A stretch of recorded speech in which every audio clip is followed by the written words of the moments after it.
Hi guys, আসসালামু আলাইকুম। এই যে আমি আলু ভাজা করব সকালবেলায়, আর পেঁয়াজ বানালাম, কাঁচা লঙ্কাটা বানাবো।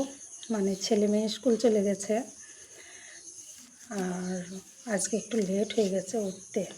তাই ছেলে বলেছে, মা আজকে তো টিফিনটা তুমি তৈরি করতে পারো নি, তা আজকে মানে আকাশে বৃষ্টি হচ্ছে, মেঘের বৃষ্টি হচ্ছে, তা তুমি এক কাজ করো, রুটি করো আর আলু ভাজা করো, আমাদের জন্য স্কুলে নিয়ে যাবা।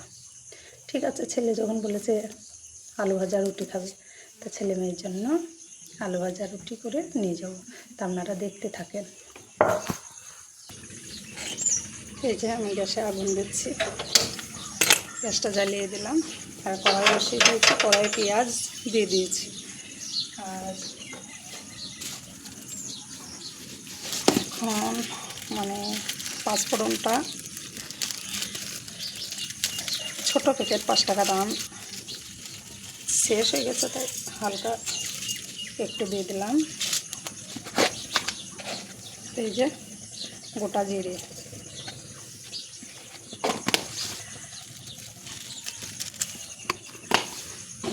তা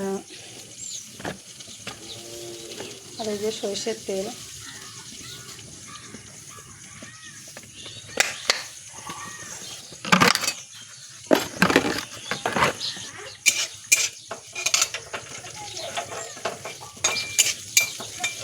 দেখতে থাকেন। এবার দিয়ে দেবো আলু,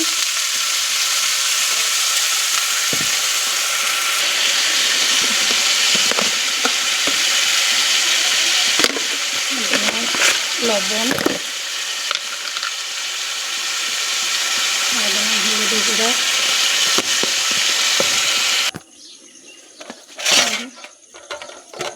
চালনটা ফেটে গিয়েছে। তো এই যে আমি আটা চালছি, গোল গোল করে লেচিগোনা কেটে নিচ্ছি। লেচিগোনা কেটে রেখে দিলে তাড়াতাড়ি রুটিটা বানানো সহজ হয়, তার জন্য এই যে লেচি কেটে গোল করে নিলাম। এবার আমি রুটিটা বানাবো। এই যে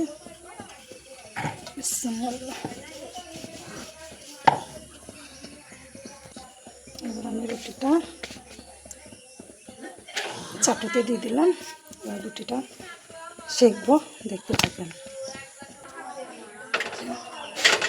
রুটিটা ফুলিয়ে নিলাম, খুব সুন্দর রুটি ফুলছে।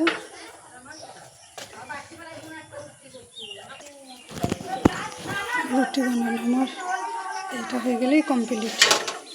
এই যে মাছটা বন্ধ করে দিলাম,